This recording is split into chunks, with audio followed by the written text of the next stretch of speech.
Welcome to John, your daily sports dump, where we take a deep dive into all the latest in the sports world. No holds barred, just straight up action. Whether it's breaking news, game recaps, or the hottest takes, I've got you covered. So while you take your dog for a walk, enjoy a fresh cup of coffee, or handle your morning business, let me fill you in on what's happening in the world of sports. This is John, your daily sports fix. Let's drop a motherload of sports information. Hey there, sports fans. I'm John, your host, and today we're flushing away the nonsense and plunging straight in to the world of the NFL. Here's what's clogging up today's lineup. Wildcard review, breaking down every game with all the juicy stats and sinkers that made this weekend unforgettable. Then, Super Bowl favorites in danger. Two powerhouse teams that I think are about to skid out of contention. Finally, NFL MVP debate. Who deserves the Golden Throne this year? I'll flesh out the truth and crown my pick for the MVP. It's time to wipe away all the speculation, roll out the facts, and let these hot takes flow. So grab a plunger, because we're about to dive into some seriously messy football talk. Let's get started. What a weekend of playoff football. From standout performances to quarterback controversies, the wildcard weekend gave us everything we love about the NFL. Let's break down all the action, highlight key stats, and discuss what's next for some teams and players. First game I want to talk about, the Houston Texans versus the LA Chargers. The Chargers came into this game, and I thought they were going to, run through the Texans. Texans haven't been playing good. It was a complete opposite. Final score was 32-12. Texans won. C.J. Stroud had 275 passing yards to 2 touchdowns, no interceptions. Joe Mixon also ran for 106 rushing yards and 1 touchdown. And while the Chargers' offense was terrible, Herbert also threw 4 interceptions to 1 touchdown and 242 passing yards. Texans defense deserves all the credit in the world. They forced 4 turnovers and limited the Chargers to just 4.8 yards per play. Justin Herbert showed that he is not built for the playoffs. Let me know what you guys think about that in the comments. Do you think Justin Herbert is built for the playoffs, or do you think he is just a good regular season quarterback? The next game I want to talk about is the Ravens versus Steelers. Everyone knew the Ravens was going to win. It was just by how much. The final score was 28-14, but that's very misleading. Lamar had 175 passing yards, 2 touchdowns, 0 interceptions, and 81 rushing yards. Russell Wilson had 270 passing yards, 2 touchdowns, no interceptions. The big kicker is the Ravens defense sacked Wilson 4 times, and the biggest one of all is they held the Steelers to just 29 rushing yards. Now, if you guys know anything about football, you know the Steelers are a team that's going to run the ball and try and wear you down defensively. If you can limit them to 29 whole rushing yards the whole game, your team is set up to play great, have a great game, because the Steelers pride themselves on wearing a defense down. And when you can limit them to just 29 rushing yards, they're relying on their passing. And we know, no offense to Russell Wilson, he's not what he used to be. So they needed their rushing. They go to their rushing attack. And when the Ravens limit them to 29 yards, you're basically making this team a one-dimensional team. And for most teams, or for some teams that can work, but for the Steelers, it can't work for them. The next game I want to talk about is the Buffalo Bills versus Denver Broncos, or as I like to call it, the Battle of the Horses. Well, the Bills were the better horse this week.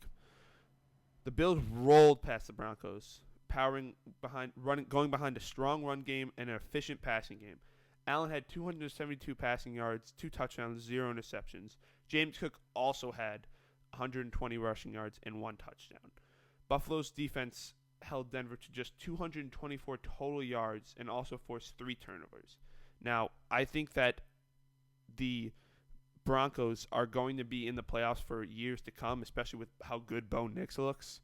I think it was just they're really young. They're a young team, so I think that's ultimately why. And they got set up with the Bills, who are one of the best teams in the NFL, and I think are competing for the AFC Championship. It's them, Ravens, and Chiefs. That's who I think. And the next game I want to talk about is the Packers, boo, and the Eagles. Philadelphia, they have arguably the best defense in the NFL, and it showed throughout that whole game. And they also, Saquon Barkley. Saquon ran for 119 yards and slid down to seal the win instead of scoring a 60-yard touchdown. If I were him, I would have scored the touchdown if this was a Madden game, because I don't like the Packers, so I would have rubbed it in as much as I can. But Saquon's a good sport. Jordan Love, on the other hand, threw 162 yards and 3 interceptions. His 3 interceptions were costly.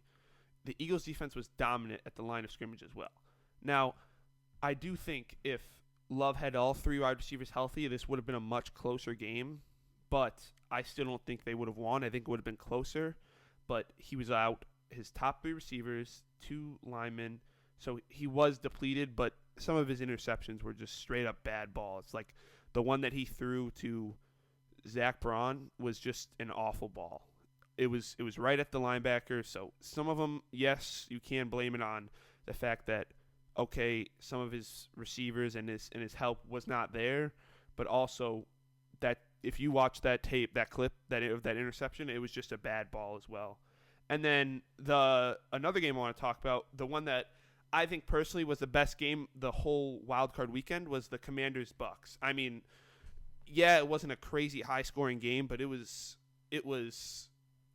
one of the best games I've ever watched, I think.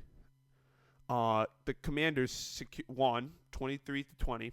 The Commanders secured their first postseason win since 2005. That was before I was born. Thanks to an impressive performance by their rookie quarterback and, I think, future MVP of the league. Not this year. I think he will win an MVP, though, by the time he's done playing football. Jane Daniels had 268 passing yards, 2 touchdowns, 0 interceptions, and had a huge scramble at the end of the game that basically secured them the game-winning, or an attempt at a game-winning field goal. How he avoided a sack in the backfield. Baker, who we were used to, having crazy stat lines this year, only threw for 185 passing yards and 2 touchdowns. Daniel looked poised beyond his years, leading Washington on a game-winning drive in the final minutes, and then a time-expiring field goal to win the game. This final game, the Rams versus the Vikings, obviously got moved to Arizona because of these terrible fires in Los Angeles. But it didn't look like that mattered to the Rams. They won 27-9, and 27-9 is misleading. It's more of like a 45-0 game. I mean, the Vikings were never in it. Stafford had 120 passing yards in the first quarter. He ended the game with 209 passing yards and 2 touchdowns, 0 interceptions. The Rams defense looked like a Hall of Fame. The 85 Bears defense, like they looked that good. Darnold had 245 yards, 1 touchdown, 1 interception, and 1 fumble. He was also sacked 9 times. Darnold's struggles under pressure were glaring, and that raised questions about their future because, they have J.J. McCarthy waiting, and a lot of people are I'm not really high on J.J. McCarthy, but a lot of people in Minnesota obviously are high on him, so Darnold looked like he was going to make a good chunk of money and possibly be back in Minnesota, and he just kind of lost. I don't want to say lost it all because he still had an amazing season, but I do think he lost a good chunk of it. And I don't think he'll go back to Minnesota. I don't think they'll want him back, especially the fan base after how bad and poorly they played in the playoffs and how he looked. He looked like old Sam Darnold. He didn't know what he was doing, and the pressure was getting to him, like I said. The key performances that I want to highlight this weekend was obviously Jaden Daniels. The rookie quarterback flushed away any doubts, throwing for 268 yards, 2 touchdowns, leading Washington to its first playoff win in 20 years. Talk about a debut that won't be forgotten anytime soon. Can the rookie quarterback keep his momentum rolling into the divisional round, or will he be flushed out by the pressure of the bigger games? We'll see. I personally think the Lions are going to steamroll the Commanders. Let me know what you guys think in the comments down below. Next, James Cook. James Cook rushed for 120 yards and played a crucial part in Buffalo's dominant win over Denver. He made sure their offense didn't flush away any chances of a deep playoff run. And lastly, I want to talk Saquon Barkley. Barkley rushed for 119 yards and showed some serious football IQ. Instead of running up the score late with a 60-yard touchdown, he slid to secure the win. Talk about smart and slippery. But now, let's get to the real dirty work of this weekend, the big questions that could make or break some careers. Like I said before, Sam Darnold's future. The Vikings got sacked 9 times. Darnold committed 2 turnovers. Is he still worth the big money extension, or is he just another flushable option for Minnesota? another NFC North foe, Jordan Love's performance. 3 interceptions? Yike. Is Love the long-term answer for Green Bay, or is it time to flush those dreams and look elsewhere? What a weekend of playoff football. We saw stellar rookie debuts, dominant defenses, and yes, a few sneaky performances that are sure to fuel some serious offseason debates. But the action doesn't stop there. Now we're about to flush away the hype and take a hard look at 2 Super Bowl favorites that might not be as untouchable as they seem. The Philadelphia Eagles and the Kansas City Chiefs. Are these teams ripe for an upset, or will they just go down the drain when the pressure's on? Let's break it down. The Eagles. Yes, the Eagles won their last game, but if you dive into the stats, it's not all sunshine and rainbows. They managed only 290 yards, 12 fewer than the Packers, who were missing key pieces. Green Bay had 195 passing yards compared to Philly's 121, and even edged them out in first down 17-16. The Eagles survived thanks to turnovers, not dominance, and that's a concern. Getting outgunned by a team missing 2 starting linemen and their top 3 receivers doesn't scream Super Bowl ready to me. The Chiefs. The Kansas City Chiefs are coming off a bye week, and their starters haven't played in 21 days. But questions loom. Can Patrick Mahomes shake off his turnover bug? He's 26-11 touchdown to interception ratio is solid, but not elite by his standards. He also threw for just 3,928 yards, which is a career low, and posted his second worst Packer rating season at 93.5, which is still a great year, but not Mahomes doesn't look as dominant as he usually does. The offense as a whole struggled to find a go-to threat outside of Travis Kelce, who had a career-low 823 receiving yards. No 1,000-yard receiver on its roster is a red flag heading into the playoffs. So while the Eagles and Chiefs might still be favorites, they've got some glaring issues to address if they want to hoist the Lombardi Trophy this year. But with the playoffs heating up, there's another major debate taking center stage. The MVP race. Now, let's dive into one of the hottest discussions in football. Who deserves a 2024 Most Valuable Player award? The race has come down to 4 elite contenders, in my eyes at least. And each one has a compelling case. Let's break it down. Lamar, obviously, the dynamic dual threat. Kicking things off first, Lamar Jackson of the Baltimore Ravens. Jackson has delivered an electrifying season, piling up 5,087 total yards. That's 4,172 through the air and another 915 through the ground, showcasing his trademark dual threat style with 41 passing touchdowns and 4 rushing scores and just 5 interceptions. Jackson's efficiency has been remarkable. A QBR of 78 underscores his ability to make the right decisions under pressure. Jackson has been the engine behind Baltimore's success this season, and his versatility is unmatched. I think even though Jackson has showed, he's a great regular season quarterback, he needs to show that in the playoffs this year. So this if he wins this MVP, this will also show that maybe he's not just a great regular season quarterback. We can start taking him seriously in the playoffs.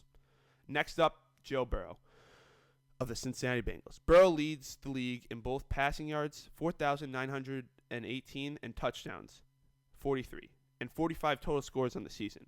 His passer rating of 108.5 reflects his elite accuracy and decision-making, and his QBR 74.7 is third in the NFL.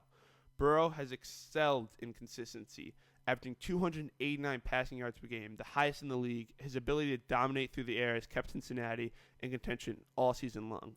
Sadly they didn't make the playoffs, but the fact that they started 1-4, 1-5, and were able to come back and make a run where they needed just one team to Broncos were not going to lose, but they needed just them to lose and they would have been in the playoffs. And I honestly think they could have made a run if they were in the playoffs because of how hot they were and how good Joe Burrow is. I think Joe Burrow deserves a lot more credit than he is getting. Next, Josh Allen. Then there's Josh Allen, the heartbeat of the Buffalo Bills. Allen's numbers showcase his dual threat capabilities. 3,731 passing yards, 28 passing touchdowns, 531 rushing yards, and a crazy 12 rushing touchdowns. That's 40 total scores for the year. With only 7 interceptions, Allen's ability to protect the ball while making big plays has been crucial to Buffalo's 13-4 record and their number 2 seed in the AFC. He's a true leader who thrives in clutch situations. again, the issue with Josh Allen has always been the turnovers, and this year he limited it to seven turnovers, which is he's consistently, he's been a great quarterback. He's crazy accurate, crazy athletic, and he flipped the switch this year and had less than 10 interceptions this year. So he's shown he's taken that next step. Finally, let's talk about Saquon Barkley of the Philadelphia Eagles. Barkley led the NFL with rushing, accounting for 2,005 yards and 13 touchdowns. His 2,105 yards of scrimmage are testament to his versatility and importance to the Eagles' offense. While he fell just shy of breaking the single-season rushing record, Barkley's dominant season deserves recognition, even in a quarterback-dominated MVP race. Now, I do think if Barkley won or got the rushing title, like the all-time rushing yards in a season, I think he would have won the MVP. I think he would have been a lot more in the talks as well. I think Sirianni not playing him in that final game to get the record is – I get why he did it. I just think he should have played him because this is not a normal season. Even for Saquon Barkley, who we know is elite, it's not normal for anyone to have over 2,000 rushing yards and get close to the rushing record. We had this was a crazy year for sports, especially football. We had two running backs get close to the regular season rushing records in college and NFL. And in the NFL, they just didn't care. I mean, I think if he got the rushing record, he would be a lot more in the talks than he actually is. But I think after giving you guys all these rundowns, the MVP should be Joe Burrow. First, Burrow's consistency and leadership have been unmatched. He led the NFL in both passing yards and touchdowns, which are the most critical stats for a quarterback. His ability to keep the Bengals offense firing on all cylinders week in and week out is a testament to his skill and poise. Second, his efficiency under pressure is elite, with a passer rating of 108.5 and a QBR of 74.7. Burrow has demonstrated not only accuracy, but also the ability to excel in high-stakes moments. He is a definition of a quarterback who elevates his team.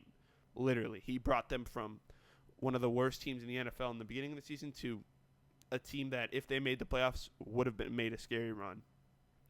Finally, while Jackson's dual threat abilities and Barkley's historic rushing season are impressive, MVP often goes to the player who most directly impacts the passing game and this year. No one did that better than Joe Burrow.